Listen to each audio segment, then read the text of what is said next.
अगर आप भी सर्दियों में पहनने के लिए वूलन फैब्रिक में डिजाइन प्लाजो बनाना चाहते हैं, डिजाइनिंग प्लाजो बनाने के लिए वूलन फैब्रिक में मेजरमेंट में क्या चेंजिंग करनी पड़ेगी, जानने के लिए इस वीडियो को अंत तक जरूर देखिएगा। बिस्मिल्लाहिर्रहमानिर्रहीम, अस्सलाम वालेकुम रहमतुल्लाहि व बरकातुहू। It's fancy dress YouTube channel में आपको खुशामदीद कहती हूँ। वूलन फैब्रिक में डिजाइनिंग प्लाजो बनाने के लिए हमने ये 2 मीटर वूलन फैब्रिक लिया हुआ है।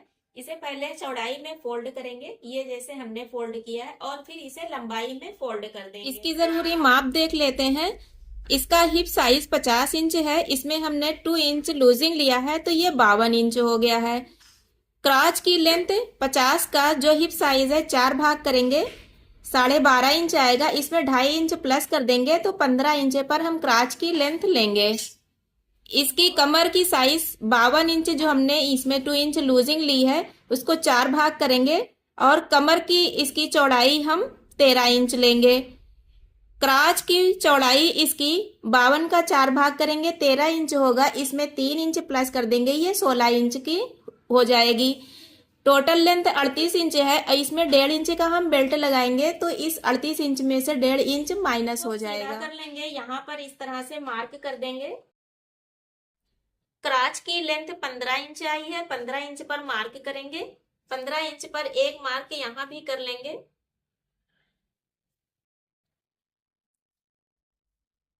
सोलह इंच क्राच की चौड़ाई आई हुई है, तो यहाँ 16 इंच पर मार्क करेंगे।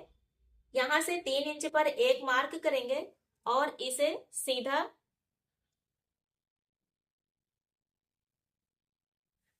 लाइन खींच देंगे। यहाँ पर क्राच की मार्किंग करेंगे।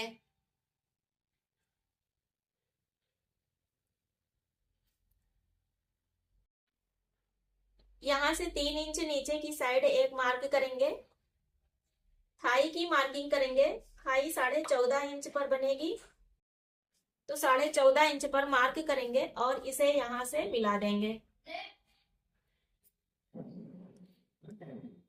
1.5 इंच ऊपर की साइड बेल्ट का छोड़कर मार्किंग करेंगे।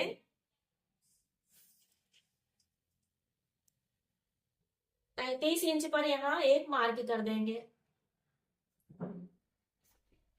इस मार्किंग को यहाँ पर फ्री हैंड से मिला देंगे।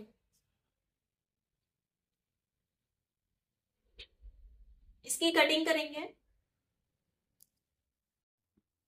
बॉटम में डिजाइन बनाने के लिए हमने इस तरह फैब्रिक की कटिंग की है। इसकी जो लेंथ है ये हमने 6 इंच ली हुई है। इसे 4.5 इंच पर भी बना सकते हैं, पर इसे हम डबल लगाएंगे, तो इसलिए हमने इसकी लंबाई 6 इंच ली हुई है। इसमें आधा आधा इंच फोल्ड में चला जाएगा और ये 2.5 इंच की लेंथ पर तैयार होगा। तो इस फैब्रिक को बॉटम के फैब्रिक पर रखेंगे। ये उल्टी साइड है और ये सीधी साइड है। उल्टी साइड से पहले हम इसे रखेंगे। तो देखिए, उल्टी साइड पर हम फैब्रिक की सीधी साइड को रखेंगे और यहां पर सिलाई लगाकर अटैच कर देंगे। यहां पर सिलाई लगा के इसे अटैच कर दिया। इसे फोल्ड करेंगे, सीधी साइड पर आ जाएंगे। आयरन से इसे इस तरह इस साइड प्रेस कर देंगे, ये बैठ जाएगा। इस फैब्रिक को फोल्ड करेंगे और इसी पर सिलाई लगाकर इसे ज्वाइंट कर देंगे। इस पर ज्वाइंट करने के बाद ये हमने प्यारी सी लेस ली हुई है, स्टोन और कढ़ाई पर बनी है, बॉर्डर जैसा लुक दे रही है। वूलन फैब्रिक पर बॉर्डर का डिजाइन काफी प्यारा लगता है, तो इस लेस को इसी ज्वाइंट पर रखकर हम इसे सिलाई लगा देंगे। हमने इस तरह से दोनों पांचे पर लेस अटैच कर दी है। इसमें काफी प्यारी सी शाइनिंग और खूबसूरती आ गई है। अब इसे क्राच एरिया से ज्वाइंट करेंगे।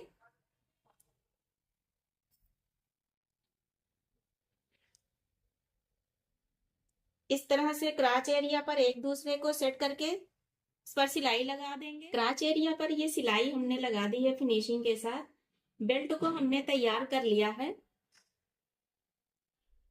इस तरह से हमने बेल्ट लिया है, इसे फोल्ड कर दिया और इसकी एक साइड पर किनारे से 1/2 इंच अंदर की साइड फोल्ड करके सिलाई लगा दी है। एक साइड को हमने खुला छोड़ा हुआ है। बेल्ट को अटैच करने के लिए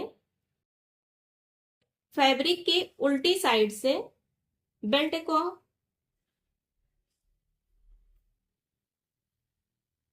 इस तरह से रखकर इस पर 1/2 इंच की मार्जिन लेकर सिलाई लगाकर चारों तरफ से इसे अटैच कर देंगे।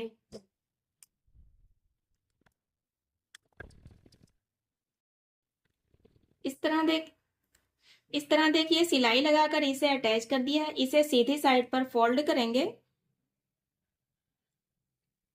और ये फिनिशिंग के साथ बेल्ट अटैच होगी। इलास्टिक ले लिए हमने, इसकी लंबाई 15 इंच है। इसे फोल्ड करके इस पर सिलाई लगाकर अटैच कर दिया है। इलास्टिक को इसके अंदर रखेंगे, फोल्ड करेंगे और इस पर सिलाई लगा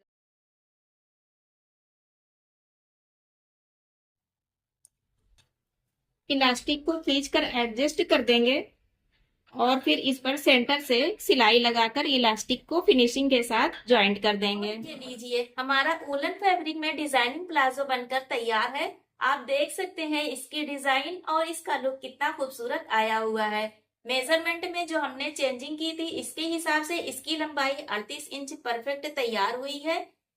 क्राच एरिया में कटिंग के टाइम ध्यान रखिएगा कि 1.5 इंच की बेल्ट अगर आप लगा रही हैं तो क्राच एरिया में 1.5 इंच ऊपर की साइड से कम कर दिया जाएगा, और अगर बेल्ट नहीं लगा रही है तो क्राच एरिया की माप पूरी ली जाएगी। नीचे की साइड पर जितनी दूरी पर डिजाइन बनानी है पूरी लंबाई से उतनी कम करके पैंट की कटिंग की जाएगी।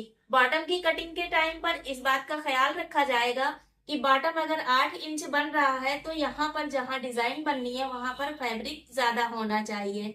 तो बॉटम से 1 से 1.5 इंच या 2 इंच तक इस दूरी पर रखकर फैब्रिक की कटिंग की जाएगी, या फिर पहले बॉटम पर रखकर फैब्रिक की मार्किंग कर ली जाए और उसके बाद कटिंग की जाए। इस हिसाब से जब भी आप कटिंग करेंगी तो आपके प्लाजो में कहीं भी कोई गलती नहीं होगी, ना ही कपड़ा बेकार होगा और ये डिजाइनिंग प्लाजो बनकर तैयार हो जाएगा। आज का हमारा ये वीडियो आपको पसंद आया हो तो इसे लाइक जरूर कीजिएगा और उन लोगों में शेयर भी कीजिएगा जो इसे बनाना चाहते हैं। फिर मिलते हैं नेक्स्ट वीडियो में, तब तक के लिए खुश रहिए, मस्त रहिए, अल्लाह हाफिज।